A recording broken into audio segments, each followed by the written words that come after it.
थंडीत चेहऱ्यास नारळाचे तेल लावण्याचे फायदे आणि तोटे काय? नारळाच्या तेलात antioxidant, vitamins E, lauric acid, capric acid, fatty तसेच अँटी इन्फ्लेमेटरी गुण असतात. थंडीत काही जण चेहऱ्याला नारळ तेल चोळतात, त्याने फायदे होतात की तोटे पाहूयात.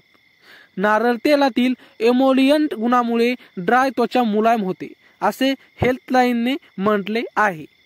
फॅटी ॲसिड त्वचेला हायड्रेट आणि हेल्दी ठेवतो. लिनोलिक ॲसिड त्वचा नरम करतो. नारळाचे तेल चेहऱ्याला लावल्याने चेहरा ताजा दिसतो, परंतु ते कमी प्रमाणात लावावे.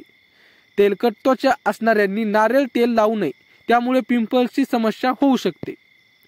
नारळ तेलाचा वापर आपल्या त्वचेचा गुणधर्म पाहून करा. ॲलर्जी असेल तर लावू नका. पेटत्या पणतीत एक चिमूटभर हळद टाकल्याने काय होतात फायदे? तर मित्रांनो, असेच आमचे नवनवीन व्हिडिओ पाहण्यासाठी चॅनलला मात्र सबस्क्राईब नक्की करा. भेटूया पुढच्या व्हिडिओमध्ये. तोपर्यंत धन्यवाद.